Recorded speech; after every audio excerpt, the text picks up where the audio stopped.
Le cancer du col de l'utérus est une maladie sexuellement active. Ça se passe comment? L'homme porte dans son sperme le virus du cancer de l'utérus qu'on appelle le HPV, le Human Papilloma Virus. Ça ne lui fait rien.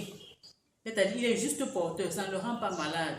Mais dès qu'il dépose dans le vagin de la femme, ça va se localiser au niveau du col et commence à agir progressivement. Ça prend son temps. Ça prend son temps.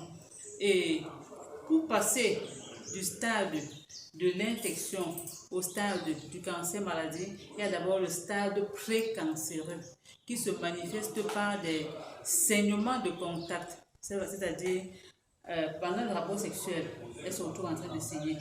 Pour celles qui ont la mauvaise manie d'envoyer le doigt dans le vagin pendant qu'elles se lavent, dès qu'elles touchent le col comme ça, le col saigne, le doigt ressort avec le sang.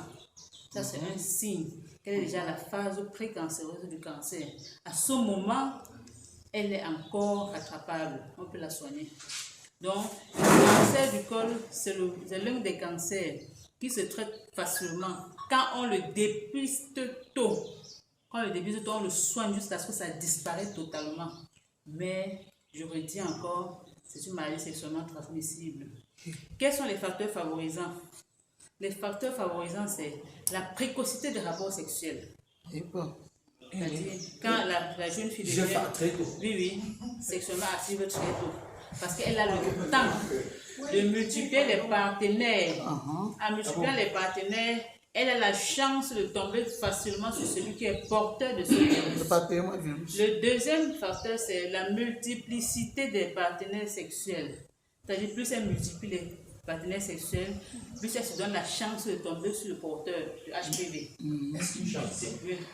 Oui, non, j'ai dit la chance pour cette maladie. La chance pour cette maladie. Et le mauvais signe de cette maladie, quand elle est déjà avancée, vous ne pouvez pas vivre dans la même pièce qu'une femme qui est porteuse du cancer du col de l'utérus. Elle sent.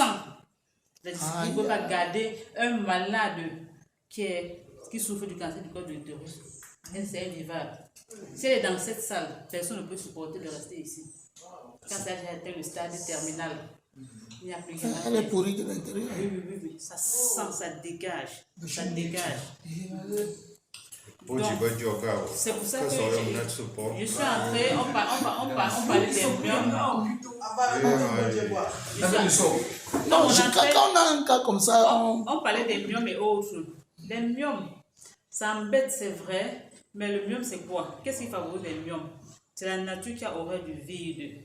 Quand tu arrives à l'âge où il faut que tu accouches et que tu n'accouches pas, qu'est-ce qu'il faut que tu qu'est-ce qui se passe? La mauvaise herbe pousse sur un terrain qui est nu, qui n'est pas cultivé. Voilà, ça pousse.